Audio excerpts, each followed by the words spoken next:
Hello friends, आप सभी को अपने चैनल एग्जाम प्री में स्वागत है। तो आप सभी वीडियो के लिए बहुत डिमांड कर रहे थे कि सर गद्यांशों का जो है प्रश्न उत्तर कैसे देते हैं, सटीक उत्तर, ठीक है, जो कि आपको 20 नंबर का पूछा जाता है। आप सभी लोगों को पता होगा कि अगर 100 नंबर का एग्जाम होता है मैथ हिंदी में, ठीक है, 100 नंबर का हिंदी में एग्जाम होता है, उसमें से 20 नंबर जो है गद्यांश ही आ जाता है, ठीक है। तो गद्यांशों का जो है प्रश्न का उत्तर कैसे देते हैं, तो इसको हम आज इस वीडियो में क्लियर करेंगे, ठीक है। तो आज जो है इस वीडियो में 20 के 20 जो अपनी मुट्ठी में कर लेना है, ठीक है। और आपको नया ट्रिक से बताएंगे, ठीक है। आपको किसी भी प्रकार की कोई भी दिक्कत नहीं होगा, कोई भी विद्यार्थी ऐसा नहीं रहेगा जो नहीं सीख पाएगा, ठीक है। तो वीडियो को शुरू से अंत तक देखने के लिए आपको वीडियो को चैनल को लाइक सब्सक्राइब कर देना है, शेयर भी कर देना है, ठीक है। तो यह देखिए आपके एग्जाम में पूछा गया ही गद्यांश है, ठीक है। तो इनका ही प्रश्न उत्तर चलिए हम आपको बताते हैं। ओके, तो देखिएगा गद्यांश नंबर 1 आ गए, ठीक है। जो भी है सेट देखिए आपको सामने दिख रहा होगा।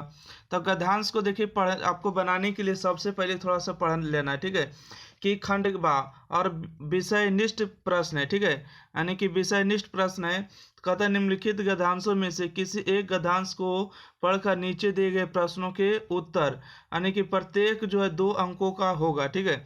आपको जो प्रश्न दिया गया गद्यांश, ठीक है, आपको गद्यांश दिया गया उसको पढ़ के आपको उत्तर देना है, ठीक है। तो देखिए आप सभी लोग को पता होता है कि जब एग्जाम हॉल में जाते हैं तो वहाँ पर समय थोड़ा बचता है, समय बहुत कम होता है, जल्दी से जल्दी काटा इधर से उधर भागते रहता है ना। थोड़ा सा आप एक लाइन को पढ़िएगा कि गंगा नदी हिमालय के गंगोत्री हिमनाद के गोमुख नामक स्थान से निकलती है, ठीक है। देवप्रयाग के बाद इसका नाम गंगा पड़ता है, जहां अलकानंद तथा भागीरथी आपस में मिलती है। गंगा भारत की सबसे लंबी नदी है, इसकी लंबाई 2525 मीटर है। हिमालय में गंगा की शीर्ष धारा भागीरथी कहलाती है। बांग्लादेश में गंगा ब्रह्मपुत्र से मिलकर पद्म कहलाती है। गंगा नदी ब्रह्मपुत्र के साथ मिलकर विश्व का सबसे बड़ा डेल्टा सुंदरवन डेल्टा बनाती है। गंगा नदी की अनेक सहायक नदियां हैं, जिनमें मुख्य है यमुना, सोन, दामोदर, शारदा एवं महानंदा इत्यादि, ठीक है।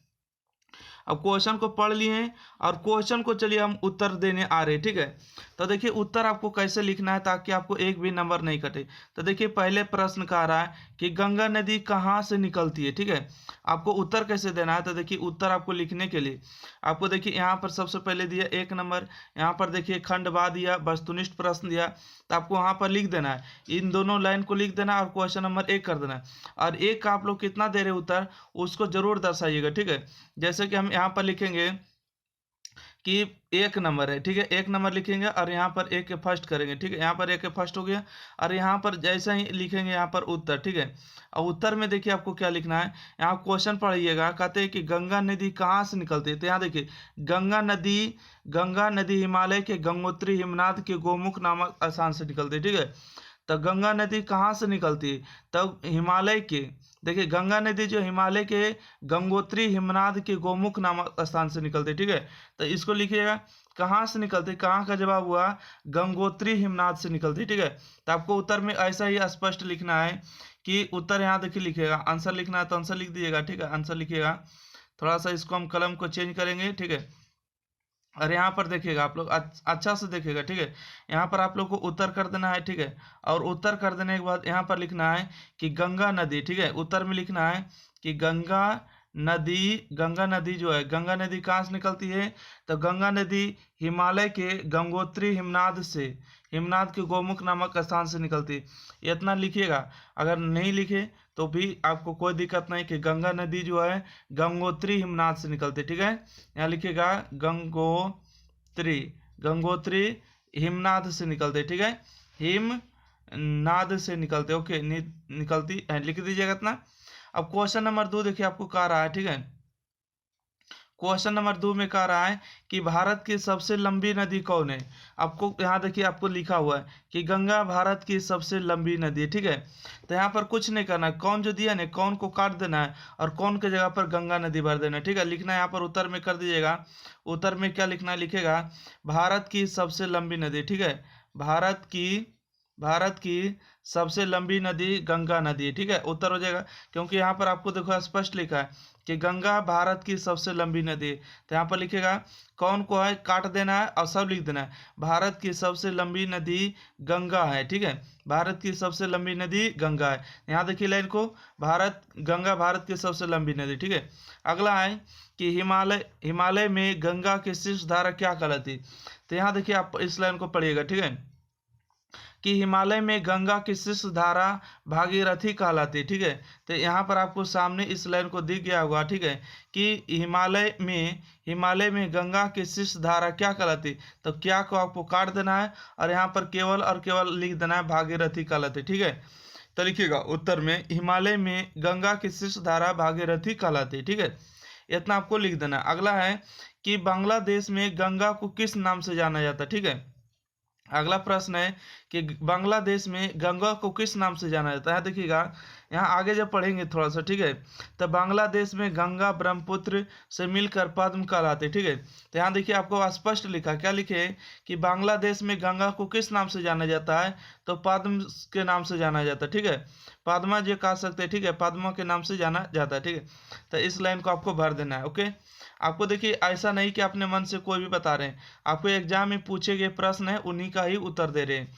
ठीक है, अगला है कि गंगा नदी की सहायक नदी कौन कौन है। ठीक है, आपको कौन कौन को काट देना है। ठीक है, कौन कौन को काट देना है, यहाँ पर देखिएगा गंगा नदी की अनेक सहायक नदियां जिनमें मुख्य है, तो लिखिएगा गंगा नदी की सहायक नदियां और सभी का नाम लिख देना, यमुना, सोन, दामोदर, शारदा एवं महानंदा। ठीक है, इस तरह से आपको उत्तर देना है। देखिए आपको क्या उत्तर में काटना है, देखिए कहाँ रहेगा उसको हटा देना है। ठीक है, और कौन रहेगा उसको हटा देना है, क्या रहेगा उसको हटा देना है। ठीक है, किस नाम से जाना है तो उसको कौन कौन। ठीक है, इन सभी को जो भी प्रश्न आपसे करेगा उनको जो हटा देना है और बाकी को जो है आंसर में लिख देना है। ठीक है, आप लोग इतना तो समझ ही गए होंगे, आपको किसी भी प्रकार की कोई दिक्कत नहीं होगी। ठीक है, कहा है कि गंगा नदी की सहायक नदियां कौन कौन है, तो देखिए गंगा नदी की अनेक सहायक नदियां जिनमें मुख्य है, तो आपको उत्तर में लिखना है। उत्तर करके लिखिएगा गंगा नदी की सहायक नदियां, देखिए यमुना, सोन, दामोदर, शारदा, महानंदा है। ठीक है, इतना लिख दीजिएगा। चलिए एक नंबर देखिए, इसमें अगर आप देखिए इसमें दो गद्यांश दिया रहता। ठीक है, का नंबर में का भी दिया रहता है और खा भी दिया रहता है, तो आपको बोला है कि एक गद्यांश को उत्तर दीजिए, आपको 10 नंबर हो चुका है। ठीक है, अब देखिए दूसरे गद्यांश का उत्तर देने के लिए आपको नीचे आना होगा।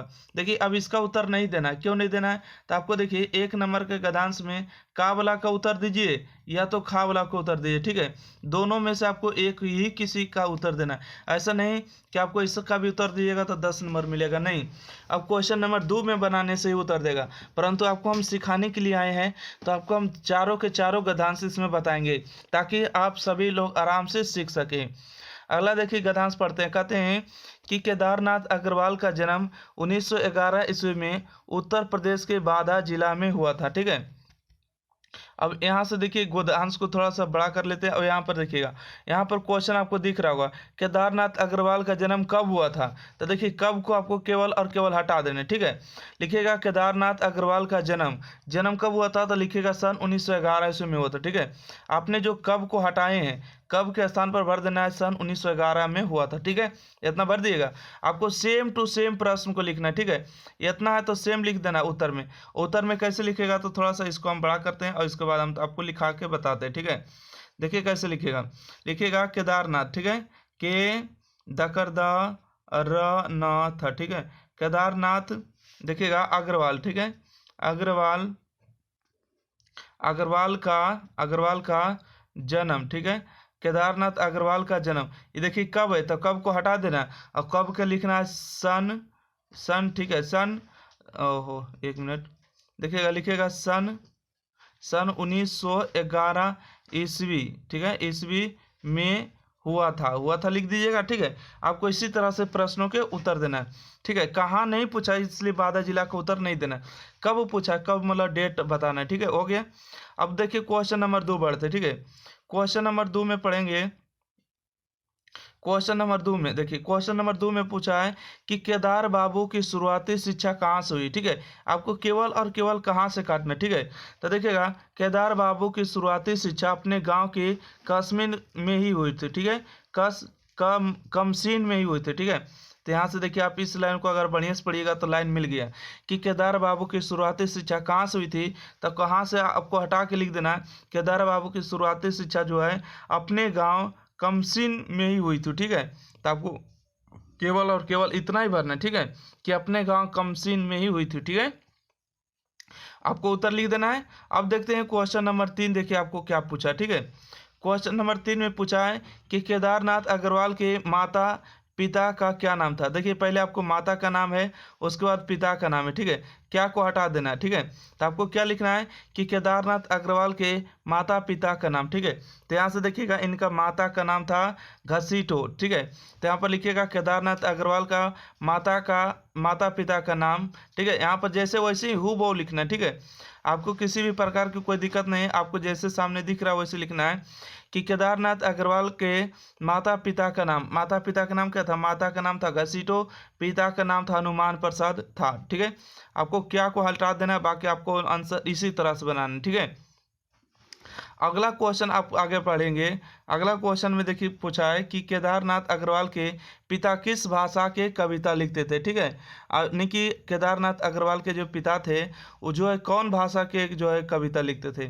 तो देखिए यहाँ पर अगर पढ़े तो इनके पिता बहुत ही रसिक प्रकृति के थे, जो रामलीला वगैरह में अभिनय करने के साथ ब्रज भाषा में कविता भी लिखते थे। तो देखिए यहाँ पर लिखा है केदारनाथ अग्रवाल के पिता किस भाषा में कविता लिखते थे, किस भाषा में भाई, तो यहाँ पर देखिए ब्रज भाषा में, ठीक है। ब्रज भाषा में कविता भी लिखते थे। तो यहाँ पर जो है किस भाषा में, तो किस को हटा के ब्रज भाषा कर देना और बाकी हु बहु आपको इसी लाइन को छाप देना, ठीक है। कि केदारनाथ अग्रवाल के पिता ब्रज भाषा में कविता लिखते थे। बस आपको ये इतना ही आंसर करना है। अगला देखिए प्रश्न अगर देख पा रहे होंगे, 5वां नंबर प्रश्न है कि केदार बाबू कब के संस्कार किससे ग्रहण किए थे, ठीक है।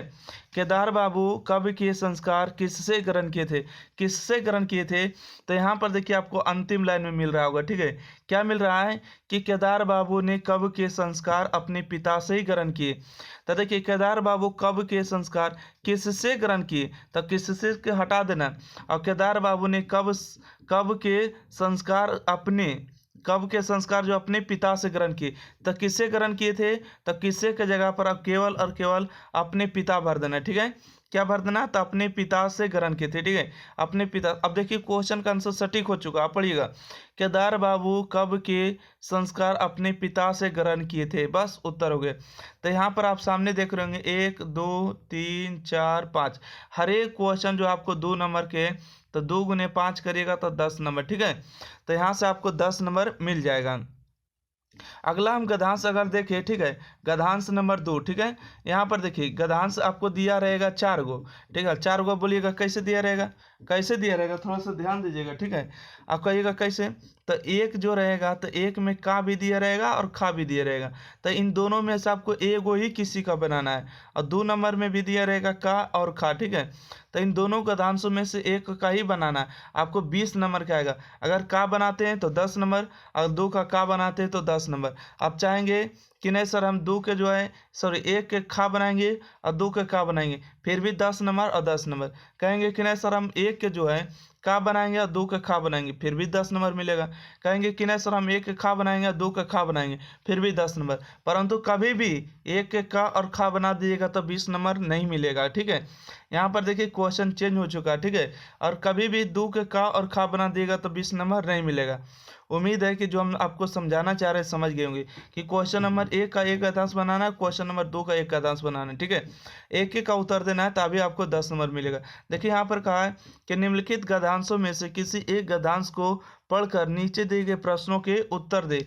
प्रत्येक प्रश्न 2 अंकों का होगा, ठीक है। आपको प्रत्येक प्रश्न जो 2 अंकों का होगा, अगर 2 गुने 5 करिएगा तो 10 अंक मिलेगा। अब देखिए यहाँ से हम पढ़ना स्टार्ट कर देते हैं।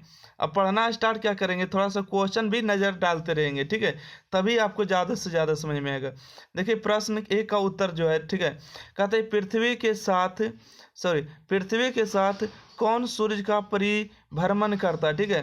तो लिखें, ध्यान देखिएगा, पृथ्वी के चारों ओर परिभ्रमण करते हुए चंद्रमा भी पृथ्वी के साथ साथ सूर्य का परिभ्रमण करता है। ठीक है, तो बताइएगा पृथ्वी के साथ सूर्य कौन परिभ्रमण करता है। देखिए पृथ्वी आगे, सूर्य आगे, क्या आगे, चंद्रमा बाकी।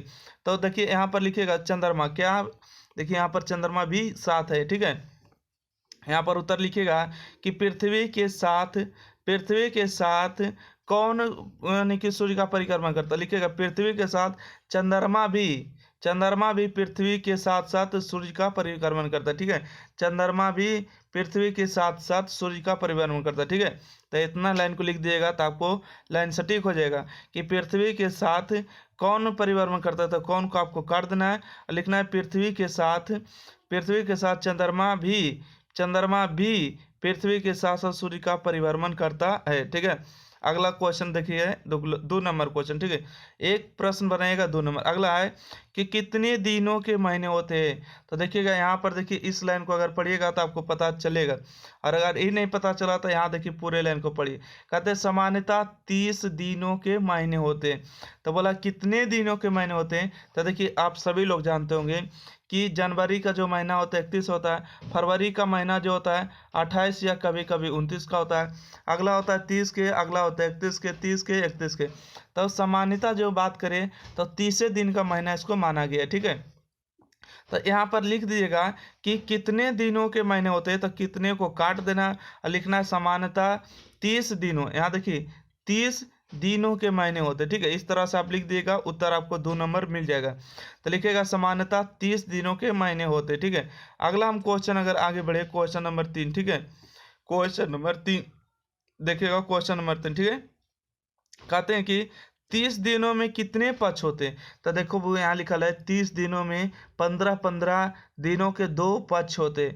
आपसे ये नहीं पूछा कि कितने कितने पक्ष होते, ये नहीं, आपसे एक कितने पूछा है तो एक कितने के मतलब एक जवाब देना है। कितने कितने बोलता है 2, तो 2 को बोलते हैं 15 दिनों के। आपसे एक को कितने पूछा है ना, तो लिखेंगे कि 30 दिनों में कितने पक्ष होते हैं। तो 30 दिनों में 15 के 2 सप्ताह होते हैं। ऐसा नहीं लिखना, लिखना है कि 30 दिनों में कितने पक्ष होते हैं। तो कितने को हटा के 2 कर देना।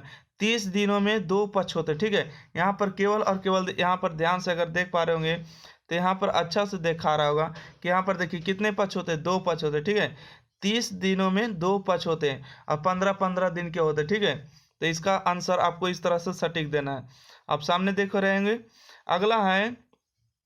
अगला देखिए कहते हैं कि शुक्ल पक्ष किसे कहते हैं। ठीक है, अब देखिए शुक्ल पक्ष किसे कहते हैं। देखिए जिन 15 दिनों में पूर्णिमा, देखिए किसे कहते हैं तो थोड़ा सा बड़ा परिभाषा लिखना है। ठीक है, देखिएगा जिन 15 दिनों में चंद्रमा बढ़ते बढ़ते पूर्णिमा तक पहुंचता है। ठीक है, उसे शुक्ल पक्ष कहते हैं। तो शुक्ल का पक्ष किसे कहते हैं, तो आपको समझ में आ गया कि इस लाइन को लेके इस लाइन को आपको यहाँ तक लिख देना। ठीक है, यहाँ तक आपको भर देना है कि उसे शुक्ल पक्ष कहते हैं। ठीक है, यहाँ देखिए कहते हैं लास्ट में लिख देना। ओके, समझ गए। अब देखिए अगला क्वेश्चन कहते हैं कि कृष्ण पक्ष किसे कहते हैं। ठीक है, अब अगला सवालों का जवाब है कि कृष्ण पक्ष के तहत देखिए जिन 15 दिनों में चंद्रमा घटते घटते अमावस्या तक आता है उसे कृष्ण पक्ष कहते हैं। ठीक है, तो यहाँ से आपको लाइन को उठाना है और छाप देना है कि जिन 15 दिनों में चंद्रमा घटते घटते अमावस्या तक आता है उसे कृष्ण पक्ष कहते हैं। ठीक है, इसी तरह से मैट्रिक और इंटर वाले बोर्ड एग्जाम में पूछे जाते हैं। तो आपको उम्मीद है कि 3 गद्यांश बताए हैं तो 3 समझ में आया होगा। अब देखते हैं चौथा गद्यांश। ठीक है, देखिए हार्ड कुछ नहीं होता, आप लोग को लग रहा होगा कि हार्ड होता है। हार्ड देखिए कुछ नहीं होता, आपको मन की भ्रम है कि हार्ड होता है। अब देखिए क्वेश्चन को थोड़ा सा ऊपरे रखेंगे और सामने पढ़ेंगे। ठीक है, ताकि आप सभी लोग इसका प्रश्नों के साथ साथ में उत्तर दे सके। देखिए प्रश्न नंबर 1 है कि हिंदी के नव गीतकारों में किसका महत्वपूर्ण स्थान है। तो यहाँ देखिए पढ़ेंगे कि हिंदी के नव गीतकारों में उमा शंकर तिवारी का एक महत्वपूर्ण स्थान है। बोला किसका महत्वपूर्ण स्थान है। तो देखिए हिंदी के नव गीतकारों में उमा शंकर तिवारी एक महत्वपूर्ण स्थान है। तो आपको किसका स्थान है, तो किसका को हटा के केवल और केवल उमा शंकर तिवारी भर देना। तो आपका उत्तर हो जाएगा कि हिंदी के नवगीतकारों में उमा शंकर तिवारी का महत्वपूर्ण स्थान है। ठीक है, तो आपको इतना ही भरना। उमा शंकर तिवारी किसका है? तो उमा शंकर तिवारी का। ओके, आपका आंसर हो जाएगा, आपको 2 नंबर मिल जाएगा। ठीक है, आप समझ रहे हैं ना, जैसे आपको यहाँ पर लिखा गया है उसी तरह से ही बनाना है। अगला क्वेश्चन अगर हम देखें, क्वेश्चन नंबर 2 कहते हैं कि उमा शंकर तिवारी जी का पहला कवि संकलन कौन है? तो यहाँ पर देखिए, यहाँ पर अगर इस लाइन को अगर आप लोग अच्छे से देख पा रहे होंगे, कहते हैं कि तिवारी जी का पहला कवि संकलन जलते शहर में, ठीक है, जलते शहर में है। तो बोला है, आपको यही पूछा है कि उमा शंकर तिवारी जी का पहला कवि संकलन कौन है? तो कौन को हटा देना है। ठीक है, आपको किसको हटाना है? तो कौन को हटा देना। यहाँ पर लिखना है कि उमा शंकर तिवारी जी का पहला कवि संकलन जलते शहर में है। ठीक है, आपको इसी तरह से उत्तर देना, आपको 2 नंबर के 2 नंबर मिलेगा। अगला क्वेश्चन है क्वेश्चन नंबर 3 कि तिवारी जी के गीतों का विषय कौन है? ठीक है, अब भाई गीतों का विषय कौन है, तो थोड़ा सा आगे पढ़ेंगे तो थोड़ा सा आपको पूरे ही तरीका से समझ में आ जाएगा कि गीतों का जो है विषय कौन है। यहाँ देखिए कहा गया, उमा शंकर तिवारी गांव और परंपरा से जुड़े होने के साथ ही उनका आधुनिक भी है, और उसके बाद उनकी आधुनिक भारतीय ढंग भी है जो उनके गीतों का नया तेवर और नई शैली प्रदान करती है। ओके, तो यहाँ पर देखिए कहा है कि यानी तिवारी जी के गीतों का विषय कौन है? तो गीतों का जो विषय है, ठीक है, देखिए उनके जो है गीतों का जो नया तेवर है, नई शैली प्रदान करती है। अच्छा, यहाँ पर अगर नहीं समझ में आ रहा होगा तो यहाँ पर थोड़ा सा और भी देख सकते हैं। ठीक है, यहाँ पर अगर थोड़ा सा छोटा करिएगा तो यहाँ पर दिख रहा, हाँ दिख रहा होगा। ठीक है, क्वेश्चन देखिए, तिवारी जी के गीतों का विषय आम आदमी है। ठीक है, आपको कुछ नहीं भरना है, यहाँ पर लिखेगा उत्तर में कि तिवारी जी के गीतों का विषय कौन है, तो कौन को हटा के आपको लिखना है आम आदमी। ठीक है, तिवारी जी के गीतों का विषय क्या? आम आदमी है। ओके, आपको उत्तर इसी प्रकार से लिखना है। उम्मीद है कि आप समझ गए होंगे। क्वेश्चन नंबर 4 देखते हैं। ठीक है, क्वेश्चन नंबर 4 है कि गांव के परंपरा से कौन जुड़ा हुआ था? ठीक है, गांव के परंपरा से कौन जुड़ा हुआ था? अब थोड़ा सा देखिए, आप सभी लोग को पता आ रहा होगा कि देखिए उमा, यहाँ पर गांव के परंपरा से कौन जुड़ा हुआ था। यहाँ पर देखिएगा, देखिए यहाँ से लाइन पढ़िए, उमा शंकर तिवारी गांव और परंपरा से जुड़े होने के साथ ही आधुनिक भी है। तो आपसे ये नहीं पूछा है, आपसे पूछा है केवल और केवल कि गांव और परंपरा से कौन जुड़ा हुआ है। कौन जुड़ा हुआ भाई? तो यहाँ पर उमा शंकर तिवारी जी गांव और परंपरा से जुड़ा हुआ है। तो आपको केवल और केवल उत्तर इतना ही देना है कि उमा शंकर तिवारी गांव और परंपरा से जुड़ा हुआ था। ठीक है, गांव और परंपरा से उमा शंकर तिवारी जुड़ा हुआ था। ओके, इसका उत्तर आपको इसी तरह से लिखना है, आपको 2 नंबर के 2 नंबर मिलेगा। ठीक है, देखिए अगला क्वेश्चन है, उमा शंकर तिवारी की आधुनिकता कैसी थी? देखिए आपको यहीं पर आपको समझ में आ रहा होगा। ठीक है, कि उनकी आधुनिकता कैसी थी। ओके, आधुनिकता कैसी थी, आधुनिकता कैसी थी। यहाँ पर अगर पढ़े तो देखिए लिखा, उमा शंकर तिवारी परंपरा से जुड़े होने के साथ आधुनिक है, उनकी आधुनिकता भारतीय ढंग की है। ठीक है, आपसे क्वेश्चन यहाँ पर पूछा है कि, सॉरी यहाँ पर 1 मिनट देखिएगा, हाँ देखिए क्वेश्चन 5 दे रहा है कि उमा शंकर तिवारी की आधुनिकता कैसी है, कैसी। तो यहाँ पर इस लाइन को अगर पढ़िएगा तो आपको पूरे समझ में आएगा कि उनकी आधुनिकता भारतीय ढंग की है। तो बोला उमा शंकर तिवारी की आधुनिकता कैसी है, तो कैसी को हटा के लिख देना कि भारतीय ढंग की है। ठीक है, उमा शंकर तिवारी की आधुनिकता भारतीय ढंग की है। ठीक है, आपको इसी तरह से गद्यांशों के जो है प्रश्न उत्तर जो होते हैं आपको उत्तर देना होता है। तो आपको 10 नंबर के 10 नंबर मिलते हैं। ठीक है, तो यहाँ पर हम थोड़ा सा फिर से बता देना चाहते हैं कि देखिए गद्यांश में जो आपको 2 गद्यांश दिया रहेगा। क्वेश्चन नंबर का में भी एक के का भी दिया रहेगा और एक के आपको खा भी दिया रहेगा। तो एक के का और खा दोनों में से एक को बनाना है तो आपको 10 नंबर मिलेगा। यह गद्यांश जो विद्यार्थी नहीं भी पढ़े रहते हैं वो भी बनाते हैं, उसको भी 20 नंबर मिल जाता है। तो ठीक है, और ये भी देखिए 20 नंबर, ये भी 10 नंबर के आएंगे। तो 10 और 10 देखिए 20 नंबर के यहाँ पर गद्यांश आपको क्लियर हो गए। तो 100 नंबर के एग्जाम में अगर जाते हैं एग्जाम देने तो उसमें से आपको 20 नंबर आपको गद्यांश हो गए, ठीक है। तो देखिए ऐसे ऐसे ही आपको लॉजिक वाले जो एग्जाम में आपको ज़्यादा से ज़्यादा नंबर दिलाएंगे, आपको वैसे ही वैसे वीडियो आपको कवर पहले करेंगे। इसलिए वीडियो को लाइक शेयर, चैनल को सब्सक्राइब करिए। अगर मेहनत आपको अच्छा लगा तो वीडियो को शेयर करके चैनल सब्सक्राइब कर दिएगा। धन्यवाद। फिर मिलते हैं आपको इसी तरह के टॉपिक में। आप लोग को कोई भी अगर राय सुझाव रहे तो कमेंट बॉक्स में ज़रूर बताइएगा कि हाँ सर, हमको इस तरह के टॉपिक पहले कवर कर दीजिए, ठीक है। आपको पूरा किया जाएगा। धन्यवाद।